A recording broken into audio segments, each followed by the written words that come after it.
Welcome to Speak for Yourself. I'm Jason Whitlock. That is Marcellus Wiley, that dude. Coming up, I'll tell you why there's a growing rift between Antonio Brown and Mike Tomlin. And I've got another installment of That Dude's Dudes, Emmy Award-winning That Dude's Dudes. But we start every day with a Whitlock. What you got today, big dog? Oh, man, I got LeBron James. I'm changing LeBron James's nickname. The Chosen One and King James still fit. They speak to his athletic privilege and elevated status in American culture. But where they now fall short is in conveying the delusion of celebrity. That's why from this day forth, I'll be referring to LeBron as Hollywood James. Oh, my. The king has gone Hollywood. He's no longer just a kid from Akron. He's a celebrity from Hollywood. It's like the difference between the Gary, Indiana version of Michael Jackson and the Hollywood Michael Jackson who hung his child over a balcony. Come on. Yesterday, during a post-practice media session, Hollywood James bragged to reporters that he drinks wine with his 14 and 11-year-old sons. I got very mature 14 and 11-year-olds. Yeah. My 14 and 11-year-olds drink wine. Really? Yeah, that's how mature they are. Wow. They'll be driving next week, too. White bread? Whatever dad's mom's having, man. Put it on me, though. Don't put it on mom. Put it on dad. Put it on dad. Oh, I can hear the LeBron apologists right now. Well, in France and Europe, parents let their kids drink at a very early age. This is no big deal. Last I checked, we ain't in France, we in America. And LeBron has carefully crafted a brand around being a voice for Black America. LeBron has an HBO TV show where he cusses and drops the N-word in a barbershop setting like he's Eddie Murphy in Coming to America. LeBron analogized himself to Emmett Till's mama when someone allegedly spray-painted the N-word on the gate of his $20 million Brentwood mansion. LeBron participated in the formation of the I Promise School because LeBron is one of the boys from the hood who hasn't forgotten where he came from.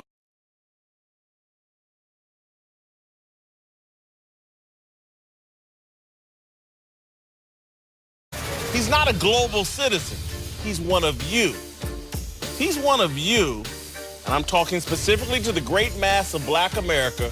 Surely he's aware that nearly 75% of our children are growing up in single-parent homes.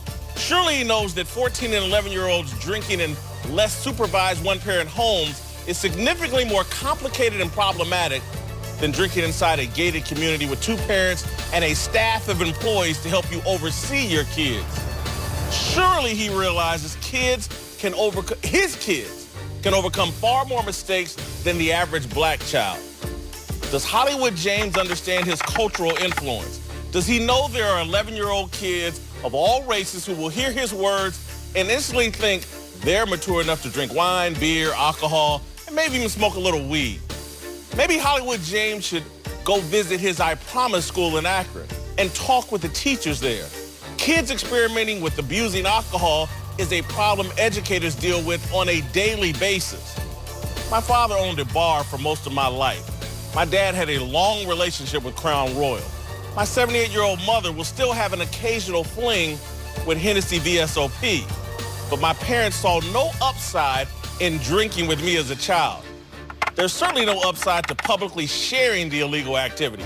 In fact, given LeBron's influence, it's irresponsible. It's yet another indication that King James is Hollywood James. At this pace, a year from now, he'll be Rick James. All right. Say the last word. The nickname. Rick James. Hollywood James. All right, we're joined now by a couple of dads, a couple of former great football players, Brian Cox and Greg Jennings. Start with you, Marcellus. I think this is irresponsible and a mistake for LeBron to make these kind of flippant comments. And as a LeBron apologist, I have to echo what you said. It is irresponsible. It's conflicting, too.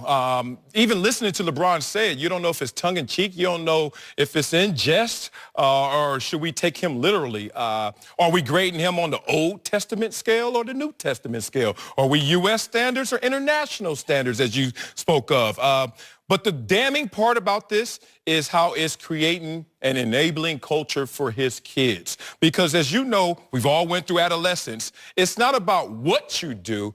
It's what this is suggesting, what you can do and what can come from this. So LeBron has now given these guys an adult kind of behavior at an earlier starting point than you socially are ready to handle that adult responsibility. So the damning part for LeBron James is you just now forget displacing yourself from the black experience, because your status has displaced you from our large collective black experience. You are the king, and we get that.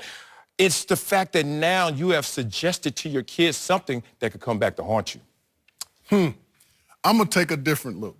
Go ahead. You're a father. I'm going to apologize up front, because in no way do I condone drinking or whatever. But my dad did it with me. When I was about LeBron's kid's age, my dad, we would have Friday afternoon drinks with my dad, and we'd only have beer. And we would sit down and we'd have man conversations. It was only his sons. And we could talk about anything we wanted to talk about. We could curse, we could do whatever, because he wanted us to feel like we could go to him with anything. And his thing to us was all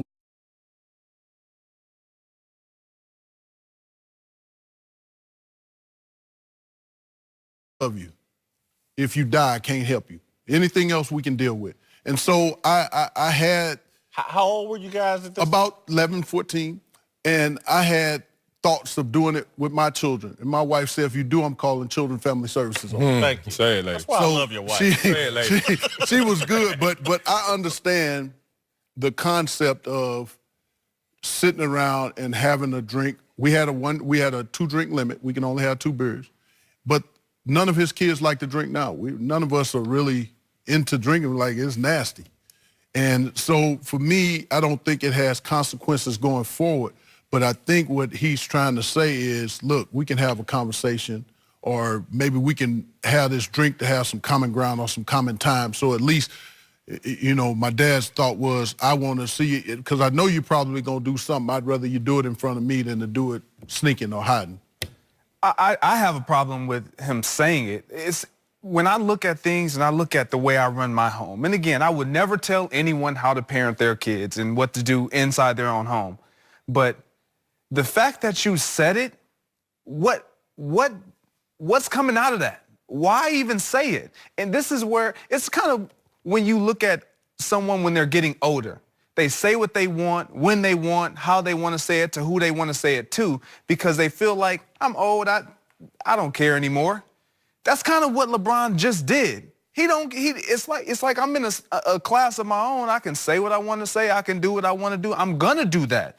And for me, was it productive or was it counterproductive to not only his kids or his brand? What typically you do at home, some of the things you do at home, the reason why he said, oh, that's on dad. Make sure that's on dad. That's not on mom.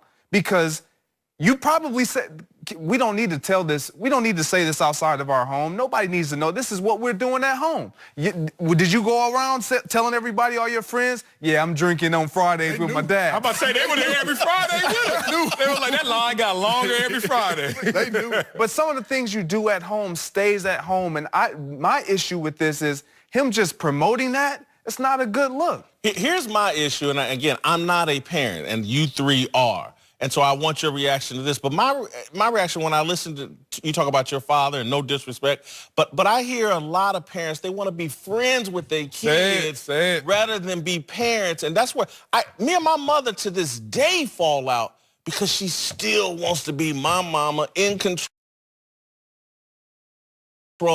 And that's the right lane. I'm glad we have that tension. And my father at no point... I take very good care. My father's passed.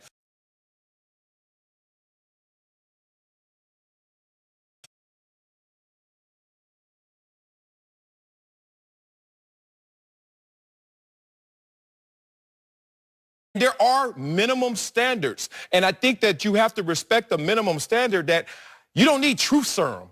You don't need something that is going to be a coping mechanism to tell me how you're dealing with an 11 and 14-year-old experience. I don't disagree with what you guys are saying, but in my situation, I don't think my dad was trying to be our friend. He was trying to make a situation of trust, that you can come to me with anything. Because after my mom and dad got divorced, his thing was, I got 4 boys. I want to know what's going on with my boys. And so that was his way of catching up with all the week stresses of what's happening. And he was far from our friend. We get in some trouble now. We'd have some problems.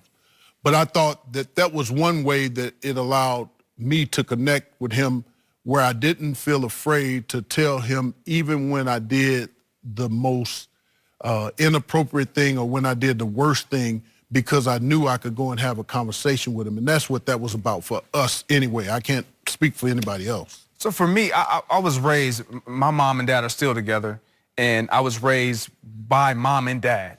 So I had my dad's point of view and I had my mom's point of view. There were certain things I would do in front of my mom that I knew I couldn't get away with in front of my dad. There were certain things that I would do in front of my dad or say to my dad that I would never say or do in front of my mom. And I think sometimes when we're, in LeBron's case, being raised by mom, you forget that one side. You only have that one side approach. So you are everything. You are involved in everything. Every decision that mom makes, you're there. And so you don't have that other parent to kind of bounce the ideas off. So you think, let me just include everybody. So maybe this is what we're seeing. I'm just going to include my kids. Now, the way my wife and I conduct our home, it's good cop, bad cop, but you're not gonna drink a glass of wine with mommy and daddy just for me to feel like we need to talk to you about anything and we want you to come to us about it. Look, that's what we want anyway. Is it gonna happen? No. And that doesn't have to be the medium. That doesn't have to be the way, the conduit doesn't have to be alcohol. Absolutely not. It's not like me and Savannah, hey, you know what, go get 2 more glasses for little Bronny and them. Like, we're not sitting here having that kind of conversation, and we're not getting there through using these methods. That's not how we get there. It wasn't, well, first of all, it was a different time, but it wasn't that kind of thing. When I envisioned that, that's funny. It's like, go get some more. It wasn't that kind of Brian, thing. I think what your dad was doing and what I think a lot of people do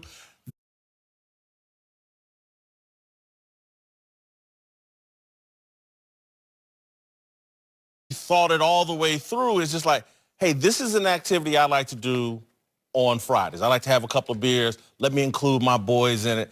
And I just think you got to find different other things. Like, my father liked to fish. So he'd take me and my brother fishing with him. Right. And that's when we would have those conversations and all of that. And again, my father owned a bar, and I grew up on a bar stool at Jimmy's J Bar J and the Masterpiece Lounge. Right, that's where I grew up. I didn't do no drinking, none. And I was there every day. And then at night when it would get crowded, we'd be off in an office somewhere. But there was just a line you didn't cross. And so I would say, and to your point, Greg, I think what you're saying about LeBron is because he grew up without a father and didn't have that co-parenting deal where it's like Brian said, his wife raised her hand and objected and said, hell no, that's not happening.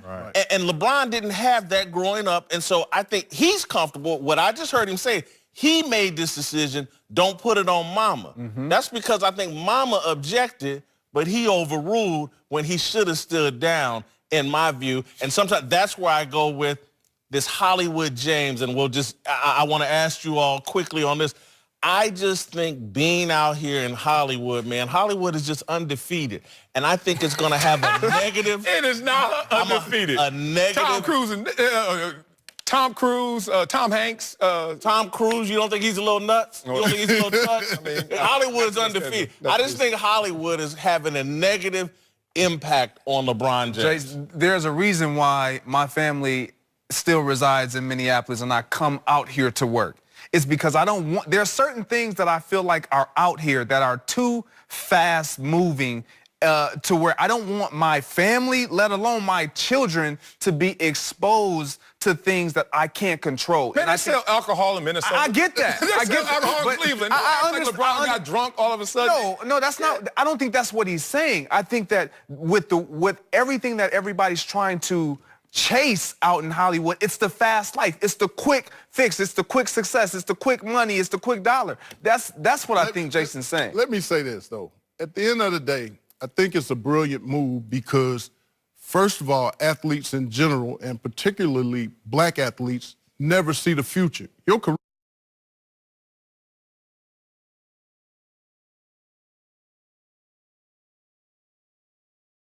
expiration date.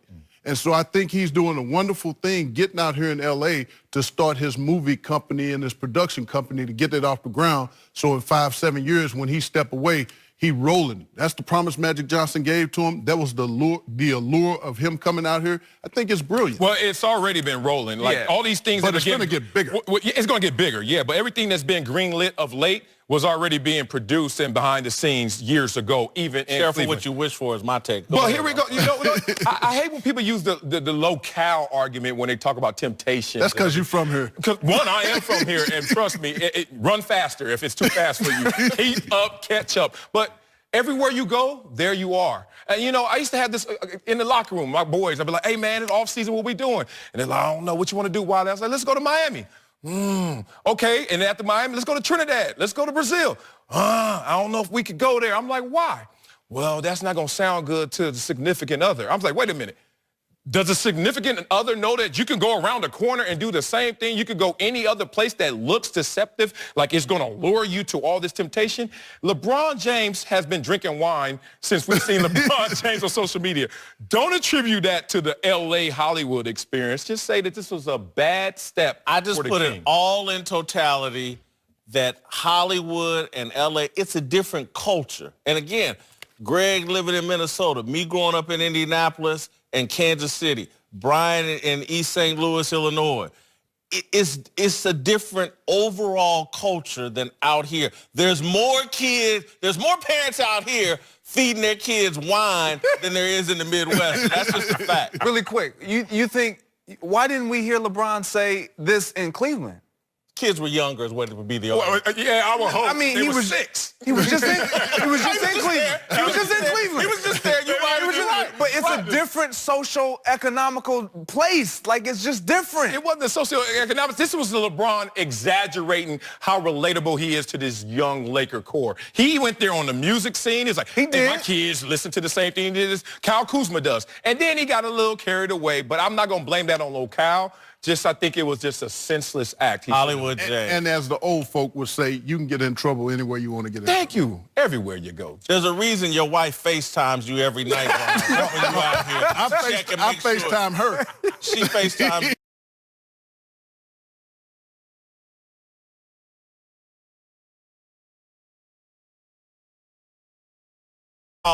This latest story has had a positive or negative impact. Also coming up, there's even more drama coming out about Antonio Brown. Greg Jennings and Brian Cox will be back to tell us what they think. Next.